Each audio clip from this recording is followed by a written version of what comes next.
আসসালামু আলাইকুম ওয়ারহমতুল্লাহি ওয়াবারাকাতুহু আমার প্রাণের বোনেরা। কেমন আছেন আপনারা সবাই? আশা করি আমার রব আপনাদের সবাইকে তার রহমতের চাদরে জড়িয়ে রেখেছেন। বোনেরা, একটু শান্ত হয়ে বসুন তো। নিজের সব কাজ, সব চিন্তা এক মুহূর্তের জন্য দূরে সরিয়ে রাখুন। এবার নিজেকে একটা প্রশ্ন করুন। আপনি কি কখনো ভেবেছেন, আমি যাকে সারা দিন ডাকছি, যার ভয়ে গুনাহ থেকে বেঁচে থাকার চেষ্টা করছি, যার জন্য এই কষ্ট করে ৫ বেলা নামাজ পড়ছি, রোজা রাখছি, তাকে কি আমি সত্যিই চিনি? একটু গভীরভাবে ভাবুন তো বোন। আমরা আমাদের স্বামী, সন্তান, বাবা-মায়ের পছন্দ, অপছন্দ, স্বভাব সবকিছু কত নিখুঁতভাবে জানি। কারণ আমরা তাদের সাথে থাকি, তাদের ভালোবাসি। কিন্তু যিনি আমাকে এই সুন্দর জীবন দিলেন, তাকে কি আমি সেভাবে চিনি? আজ থেকে আমরা একটি নতুন পথচলা শুরু করতে যাচ্ছি। আমাদের এই নতুন সিরিজের নাম আমার প্রভু। এই সিরিজে আমরা আমাদের রবকে চিনব। আহলুসুন্না ওয়াল জামার বিশুদ্ধ আকিদা অনুযায়ী খুব সহজ ও মিষ্টি ভাষায় আমরা জানব আমাদের আল্লাহ কেমন। এই সিরিজটি কেন এত গুরুত্বপূর্ণ জানেন? কারণ আল্লাহকে না চিনলে আমাদের ইবাদতগুলো শুধু একটা রুটিন বা অভ্যেসে পরিণত হয়। মনে হয়, ওহ, আবার নামাজের ওয়াক্ত হলো, পড়তেই তো হবে। কিন্তু বোন, যখন আপনি আল্লাহকে চিনবেন, তখন আপনার প্রতিটি ইবাদত হবে গভীর ভালোবাসা থেকে। তখন নামাজ আর বোঝা মনে হবে না। মনে হবে, কখন আমি আমার রবের সামনে গিয়ে দাঁড়াবো, কখন তার সাথে কথা বলবো। আমাদের এই সিরিজটি মোট ১২টি পর্বে সাজানো হয়েছে। প্রতিটি পর্বে আমরা আল্লাহ এক একটি পরিচয়, তার দয়া, তার ভালোবাসা এবং আমাদের জীবনের সাথে তার সম্পর্ক নিয়ে আলোচনা করব। আর হ্যাঁ, শুধু তো জ্ঞান অর্জন করলেই হবে না, তাই এই সিরিজের ফাঁকে ফাঁকে আমরা কিছু সুন্দর আমলের ভিডিও আপনাদের দেব ইনশাআল্লাহ। আমার প্রিয় বোনেরা, এই পথচলায় আপনাদের কোনো প্রশ্ন থাকলে, কোনো কিছু জানতে ইচ্ছে করলে অবশ্যই আমাকে কমেন্টে জানাবেন। আমি আপনাদের মনের কথাগুলো শুনতে চাই। আর এই আমার প্রভু সিরিজের একটি পর্বও যেন আপনার মিস না হয়, সেজন্য এখনই চ্যানেলটি সাবস্ক্রাইব করে বেল আইকনটি চালু করে রাখার অনুরোধ করছি। আর একটা কথা, এই সিরিজটি শুধু আপনার একার জন্য নয়, আপনার মা, আপনার আদরের বোন, আপনার মেয়ে, আপনার ননদ বা বান্ধবী সবার জন্য।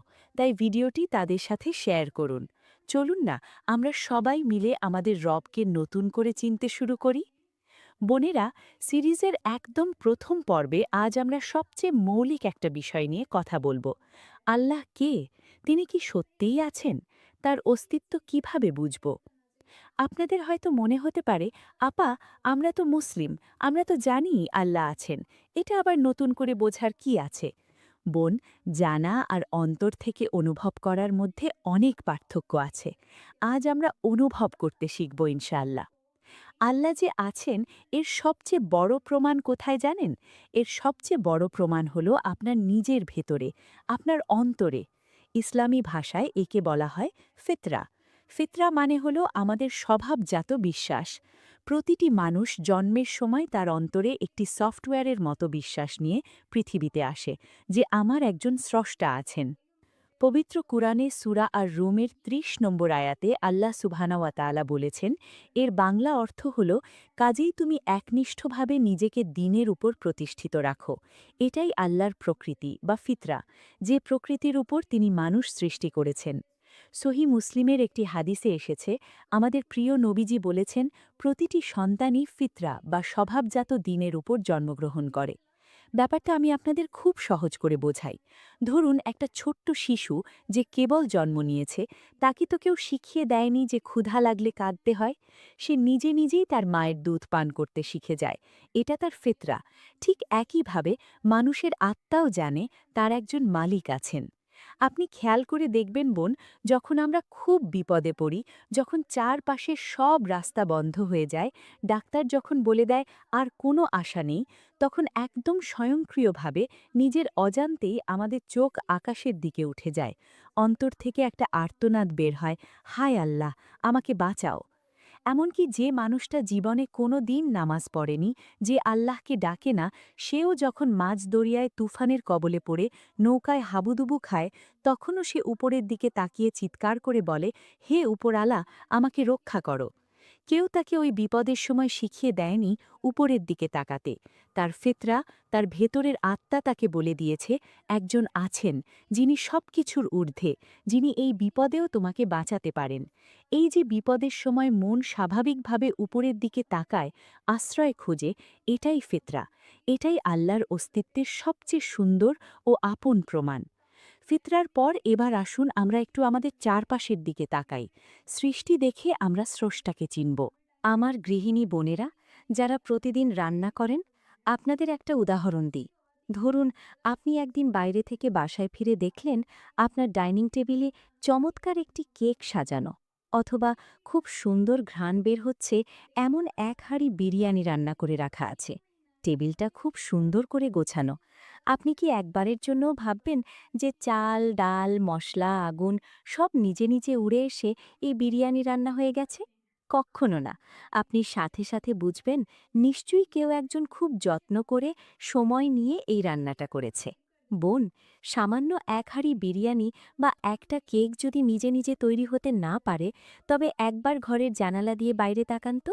এই যে বিশাল নীল আকাশ কোনো খুঁটি ছাড়া দাঁড়িয়ে আছে, প্রতিদিন সকালে একদম নির্দিষ্ট সময়ে লাল সূর্যটা উঠছে, আবার সন্ধ্যায় ডুবে যাচ্ছে, শীতকাল গিয়ে বসন্ত আসছে, শুকনো মরা গাছে নতুন সবুজ পাতা গজাচ্ছে।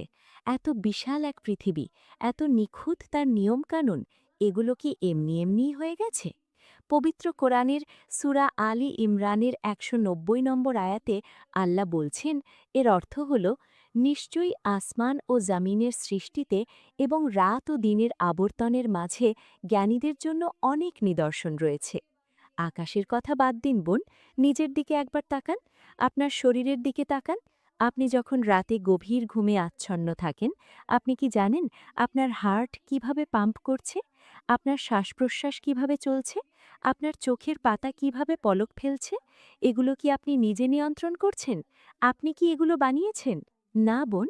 যিনি এত মায়া দিয়ে, এত নিখুঁত করে আপনাকে বানিয়েছেন, যিনি এত সুন্দর এই পৃথিবী সৃষ্টি করেছেন, তিনিই আমাদের আল্লাহ। সৃষ্টিই বলে দেয় তার একজন মহান স্রষ্টা আছেন। এখন প্রশ্ন হল, সেই আল্লাহ কি? তার পরিচয় কি? আহলুস সুন্নাহ ওয়াল জামার বিশুদ্ধ আকিদা অনুযায়ী আল্লাহ হলেন আমাদের একমাত্র ইলাহ বা উপাস্য। তিনি এক, অদ্বিতীয়। তার কোনো শরিক নেই, তার কোনো বাবা মা নেই। তিনি কারুর মুখাপেক্ষী নন, বরং আমরা সবাই এই গোটা পৃথিবী তার মুখাপেক্ষী। বোনেরা, আমাদের আল্লাহ কেমন জানেন? তিনি সব কিছু দেখেন, সব কিছু শোনেন, সব কিছু জানেন। আপনি যখন রাতের অন্ধকারে তাহাজ্জুদের সময় জায়নামাজে মাথা ঠেকিয়ে নিঃশব্দে কাঁদেন, আপনার চোখের পানি গাল বেয়ে পড়ার আগেই তিনি তা দেখে ফেলেন। আপনার মনের ভেতরে যে কষ্টটা আপনি কাউকে বলতে পারছেন না, এমনকি আপনার সবচেয়ে কাছের মানুষটাকেও না, আপনার আল্লাহ সেই অব্যক্ত কথাও শুনতে পান। তিনি আপনার থেকে দূরে কোথাও নেই বোন। পবিত্র কোরআনের সূরা কাফের ১৬ নম্বর আয়াতে আল্লাহ অত্যন্ত আবেগময় একটি কথা বলেছেন, যার অর্থ হল, আমি মানুষের ঘাড়ের রগের চেয়েও তার বেশি কাছে থাকি। সুবহান আল্লাহ। একটু ভাবুন বোন, আপনার গলার যে রগটি দিয়ে রক্ত চলাচল করে, যা কেটে গেলে মানুষ মারা যায়, আল্লাহ বলছেন তিনি আপনার সেই রগের চেয়েও আপনার আপন, আপনার বেশি কাছাকাছি। এমন একজন রবকে কি ভয় পাওয়া যায়, নাকি তাকে পাগলের মতো ভালোবাসতে ইচ্ছে করে? তিনি তো কেবল শাস্তিদাতা নন, তিনি রহমান, তিনি রহিম, তিনি পরম দয়ালু। বোনেরা, এখানে একটি থামছি। এই চ্যানেলটি শুধু একটি সাধারণ ইউটিউব চ্যানেল নয়, এটি আপনার হাতের মুঠোয় একটি মহিলা মাদ্রাসা। ঘরে বসেই সংসারের সব কাজের ফাঁকে যেন আপনি আপনার দিন শিখতে পারেন, সেজন্যই আমাদের এই আয়োজন। আমার প্রভু সিরিজের বাকি ১১টি পর্ব যদি আপনি মিস করতে না চান, তবে এখনই সাবস্ক্রাইব করুন এবং বেল বাটনটি চালু করে রাখুন। এটি আপনার মাত্র ১ সেকেন্ডের কাজ, কিন্তু এর মাধ্যমে ইনশাআল্লাহ আপনি নিয়মিত দ্বীনি ইলম শেখার সাথে যুক্ত থাকতে পারবেন। চলুন, এবার আমরা আমাদের আলোচনায় ফিরে আসি। বোনেরা, আমরা যখন আল্লাহকে নিয়ে ভাবি তখন আমাদের মনে, বিশেষ করে আমাদের সাধারণ মা বোনদের মনে কিছু স্বাভাবিক কৌতূহল বা প্রশ্ন জাগে। এটা কোনো গুনাহ নয়, বরং এটা আল্লাহকে আরও বেশি জানার আগ্রহ। যেমন অনেক বোনেরই মনে একটি মিষ্টি প্রশ্ন আসে, আপা, আল্লাহ যদি আমার এত কাছেই থাকেন, এত ভালোবাসেন, তাহলে আমি কি তাকে এই দুনিয়ায় একটুও দেখতে পাবো না কেন? খুব সুন্দর একটা প্রশ্ন। বোন, একটা উদাহরণ দিই। এই যে আমাদের চারপাশে সারাক্ষণ বাতাস বইছে, বাতাসের কারণে গাছের পাতা নড়ছে, আমাদের শরীরে ঠান্ডা পরশ লাগছে, আমরা বাতাসকে অনুভব করছি, কিন্তু আমরা কি আমাদের এই চোখ দিয়ে বাতাসকে দেখতে পাই? পাই না, কারণ বাতাস দেখার ক্ষমতাই চোখের নেই।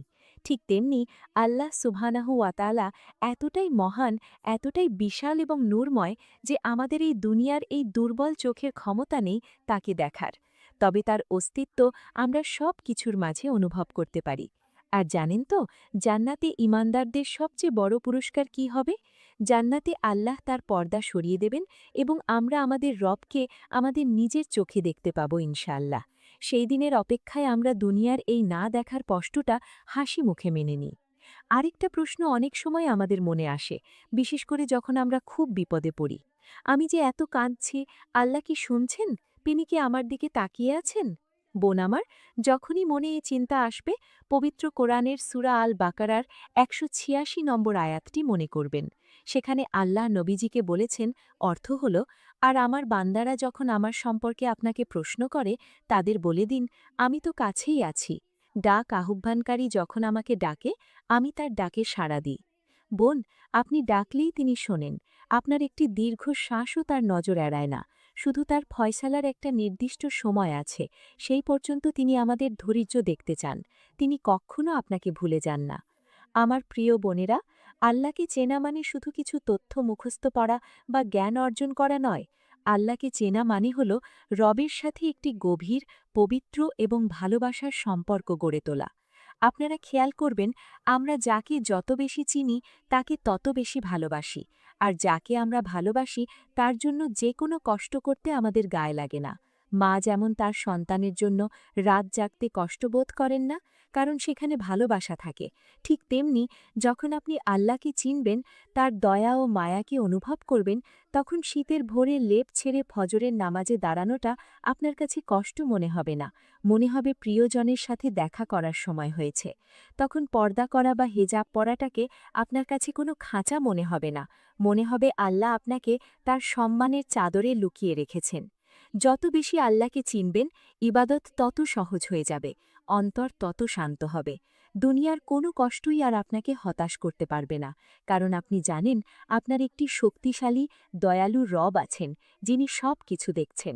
আমি চাই এই সিরিজের প্রতিটি পর্বের মাধ্যমে আল্লাহর প্রতি আপনাদের সেই ভালোবাসাটা একটু একটু করে আরও বৃদ্ধি পাক। আলোচনার একদম শেষ পর্যায়ে চলে এসেছি আমরা। আসুন আমরা আমাদের সেই পরম করুণাময় রবের কাছে ছোট্ট একটি দোয়া করি। হে আল্লাহ, আমাদের সব বোনকে, যারা এতক্ষণ ধরে তোমার কথা শুনল, আমাদের সবাইকে তোমাকে সঠিকভাবে চেনার তৌফিক দাও। ইয়া আল্লাহ, দুনিয়ার মোহ থেকে আমাদের অন্তরকে পবিত্র করে তোমার ভালোবাসায় ভরিয়ে দাও। আমাদের ঈমানকে এমন মজবুত করো যেন জীবনের কোনো ঝড় তুফানেই আমরা তোমার দিক থেকে মুখ ফিরিয়ে না নিই। আমাদের ইবাদাতগুলোকে তুমি কবুল করে নাও এবং রোজ হাসরের দিন তোমার সুন্দর চেহারা দেখার সৌভাগ্য আমাদের দান করো। আমিন, ইয়া রাব্বাল আলামিন। বোনেরা, আজকের আলোচনা আপনাদের কেমন লাগলো তা অবশ্যই কমেন্ট করে জানাবেন।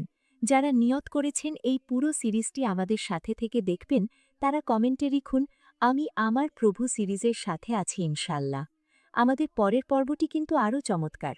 পর্ব 2-এ আলোচনা হবে আল্লাহর সুন্দর নামগুলো জানলে আমাদের জীবনে কি ম্যাজিক ঘটে এবং কিভাবে দোয়া কবুল হয়। যে বোনেরা আল্লাহকে আরও ভালোভাবে চিনতে চান, তাদের কাছে এখনই এই ভিডিওটি শেয়ার করে দিন এবং নিজের টাইমলাইনে সেভ করে রাখুন। আর হ্যাঁ, সাবস্ক্রাইব করে বেল আইকনটি বাজাতে কিন্তু ভুলবেন না। সবাই অনেক ভালো থাকবেন, নিজের ঈমানের যত্ন নেবেন। আসসালামু আলাইকুম ওয়া রাহমাতুল্লাহ।